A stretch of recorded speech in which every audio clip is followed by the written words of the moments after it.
सम्राट चौधरी के आवास राजभवन के अधिकारी पहुंचे हैं। राजभवन के अधिकारी सम्राट चौधरी के आवास पहुंचे हैं, इसका क्या मतलब है? इसके मायने साफ हैं कि सम्राट चौधरी, जिनका नाम लगभग फाइनल हो गया था बिहार के मुख्यमंत्री के रूप में, और भारतीय जनता पार्टी की प्रदेश इकाई के कई बड़े नेताओं के विरोध के कारण संशय के बादल मंडरा रहे थे कि कहीं फाइनल होते होते सम्राट चौधरी फिसल न जाए और कोई नया नाम बिहार का मुख्यमंत्री न बन जाए, कोई चौंकाने वाला नाम आगे ना आ जाए। वो संशय के बादल हट गए हैं। राजभवन के अधिकारी का सम्राट चौधरी के आवास पहुंचना यही कहता है कि सम्राट ही बिहार के चौधरी बनने जा रहे हैं, सम्राट चौधरी ही बिहार के मुख्यमंत्री बनने जा रहे हैं। सम्राट चौधरी को मुख्यमंत्री बनाने की पैरवी खुद नीतीश कुमार कर रहे थे और नीतीश कुमार चाहते थे कि सम्राट चौधरी मुख्यमंत्री बने और सम्राट चौधरी के मुख्यमंत्री रहते उनकी भी सुपर सीएम के तौर पर बिहार में चलती रहे और सम्राट चौधरी के रहते यह मुमकिन है। लेकिन अगर सम्राट चौधरी की जगह कोई और मुख्यमंत्री बना तो नीतीश कुमार सुपर सीएम की भूमिका में नहीं रह पाएंगे। वो जो नया मुख्यमंत्री होगा वो नीतीश कुमार की कितनी सुनेगा इसकी कोई गारंटी नहीं है। लेकिन सम्राट चौधरी टेस्टेड हैं, इसलिए नीतीश कुमार चाहते हैं कि सम्राट चौधरी बने और यही वजह है कि भारतीय जनता पार्टी की प्रदेश इकाई के बड़े नेताओं की असहमति को दरकिनार करते हुए भी लगता है भारतीय जनता पार्टी ने सम्राट चौधरी को ही मुख्यमंत्री बनाने का मन बना लिया है। नमस्कार, आप देख रहे हैं हल्ला बोल टीवी। मैं हूं सुशील कुमार सिंह। डिप्टी सीएम सम्राट चौधरी के आवास देश रत्न मार्ग पहुंचे हैं केंद्रीय मंत्री ललन सिंह और जदयू के कार्यकारी अध्यक्ष संजय झा। इसके पहले उन्होंने मुख्यमंत्री नीतीश कुमार से मुलाकात की। कहा जा रहा है कि बीजेपी नेतृत्व ने जदयू नेतृत्व से कहा है कि लिस्ट शेयर डिप्टी सीएम सम्राट चौधरी से। आखिर क्या है मामला, आइए जानते हैं हल्ला बोल टीवी के editor in chief Deepak Sharma से। देखिए, ललन सिंह और संजय झा सम्राट चौधरी के आवास पहुंचे हैं। कहा जा रहा है कि लिस्ट लेकर पहुंचे हैं जनता दल यूनाइटेड कोटे से मंत्रियों की। नीतीश कुमार से पहले संजय झा और ललन सिंह की मुलाकात हुई। उसके बाद ललन सिंह और संजय झा पहुंच गए सम्राट चौधरी के आवास देश रत्न मार्ग। क्यों गए सम्राट चौधरी के आवास? अगर लिस्ट शेयर करनी थी तो भारतीय जनता पार्टी के प्रदेश अध्यक्ष संजय सरावगी से भी कर सकते थे। अब क्या सम्राट चौधरी का नाम जो फाइनल होने के बाद लगभग फाइनल हो गया था, उसके बाद उस पर संशय हो गया, भारतीय जनता पार्टी के प्रदेश इकाई के नेताओं ने विरोध किया, क्या मना लिया गया है सबको सम्राट चौधरी के नाम पर? क्योंकि ललन सिंह और संजय झा का सम्राट चौधरी के घर जाना बहुत बड़ा इशारा देता है। इससे साफ है कि नई सरकार में सम्राट चौधरी मुख्यमंत्री बन सकता है। लेकिन अब सवाल है कि सम्राट चौधरी के मुख्यमंत्री बनने की बात तो शुरू से थी।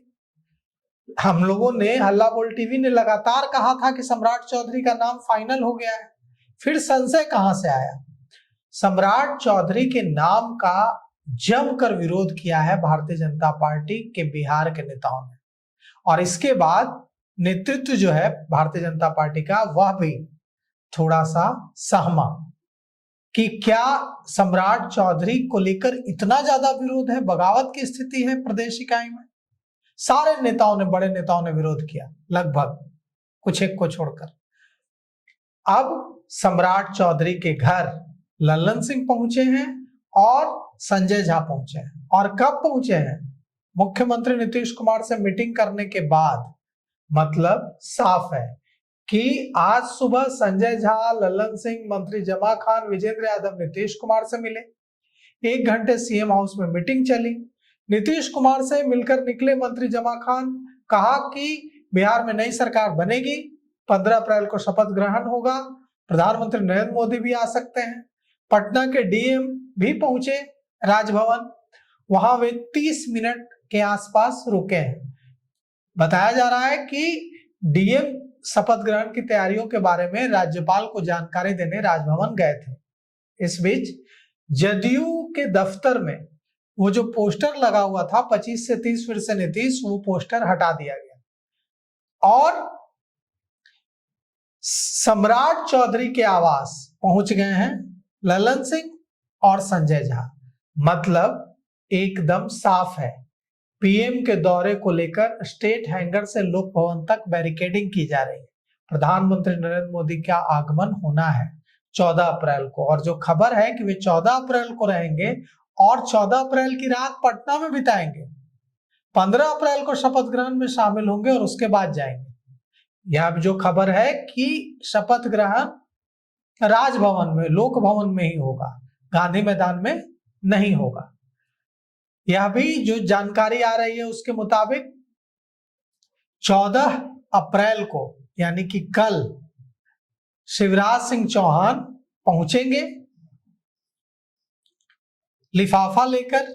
वह उन्हीं को पर्यवेक्षक बनाया गया है। उसमें एक पुर्जी है, अब उसमें सम्राट चौधरी का नाम लिखा हुआ है या किसी और का नाम लिखा हुआ है, ये कोई नहीं जानता।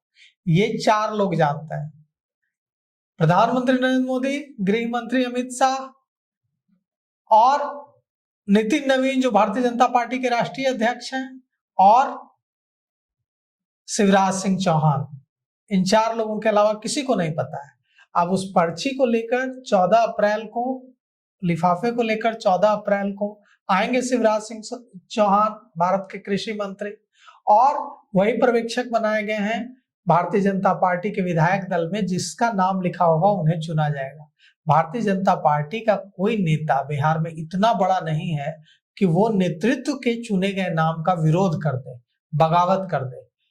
अपनी असहमति जता सकता है लेकिन बगावत नहीं कर सकता है। तो असहमति जितनी जतानी थी वो कहा सुनी हो गई, सब कुछ हो गया। अब नाम तय हो चुका है, लेकिन किसका नाम तय हुआ है? सम्राट चौधरी का नाम फाइनल हुआ है या नहीं?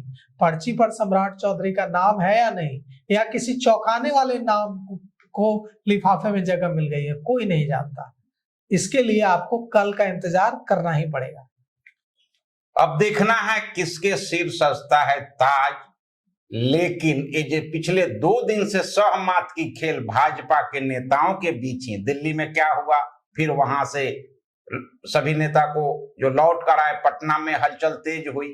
तो ये सारी कयासों के बीच एक फिर से सुई पहुंच गई है सम्राट, देश रत्न मार्ग आवास है सम्राट चौधरी की, और उसी के इर्द गिर्द अभी घूम रही है। अब ये तो 14 तारीख को ही स्पष्ट होगा उस पर्ची में क्या है, और शिवराज सिंह आएंगे जब 2 बजे दिन में मीटिंग होगी भाजपा की, उसी समय स्पष्ट होगा कि सिर किसके ताज, सेहरा सजता है किसके सिर ताज। तो इस पेशकश में अभी तक इतना ही। देखते रहिए हल्ला बोल टीवी। धन्यवाद।